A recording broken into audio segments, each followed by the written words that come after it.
తండ్రి మాట జబదాటని శ్రీరామచంద్రుడు దేవుడయ్యాడు. తండ్రి మాట వినని ప్రహ్లాదుడు కూడా మహానుభావుడయ్యాడు. మరి ఇందులో నిజమైన ధర్మం ఏమిటి?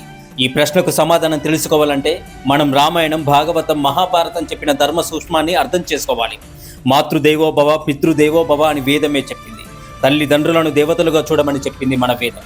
దశరథ మహారాజు కైకేయికి ఇచ్చిన వరాల కారణంగా శ్రీరామచంద్రుడిని 14 సంవత్సరాలు అరణ్యవాసానికి పంపాల్సి వచ్చింది.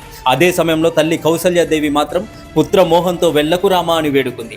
ఒకవైపు తండ్రి మాట, మరొక వైపు తల్లి ప్రేమ. అయినా శ్రీరామచంద్రుడు ఎవరిని బాధ పెట్టాలనే ఉద్దేశంతో నిర్ణయం తీసుకోలేదు. తండ్రి ఇచ్చిన మాట నిలబడాలి, తండ్రి సత్యవంతుడుగా నిలబడాలి, అదే నా పుత్రధర్మం అని భావించాడు. అందుకే శ్రీరామచంద్రుడిని మర్యాద పురుషోత్తముడు అని ప్రపంచం నిత్యం స్మరిస్తూ ఉంది. హిరణ్యకశపుడు తన కుమారుడిని విష్ణు భక్తి విడిచిపెట్టమని ఆజ్ఞాపించాడు. కానీ ప్రహ్లాదుడు తండ్రిని ఒక్క క్షణం కూడా ద్వేషించలేదే. కనీసం తండ్రిని అవమానించలేదు, శపించనూ లేదు.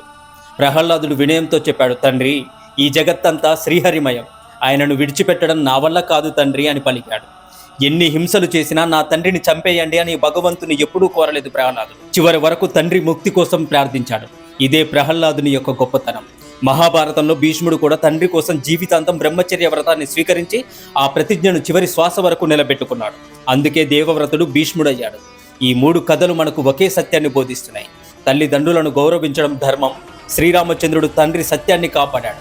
ప్రహ్లాదుడు సనాతన సత్యాన్ని కాపాడాడు.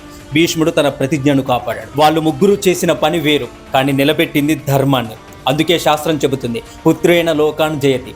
సత్పుత్రుడు తన తల్లిదండ్రులకు కీర్తిని, శ్రేయస్సును, సద్గతిని అందిస్తాడు. తల్లిదండ్రులను గౌరవించు, ధర్మాన్ని ఎప్పుడూ విడిచిపెట్టకు. అదే మన భారతీయ సంస్కృతి చెప్పిన శాశ్వత జీవన సత్యం.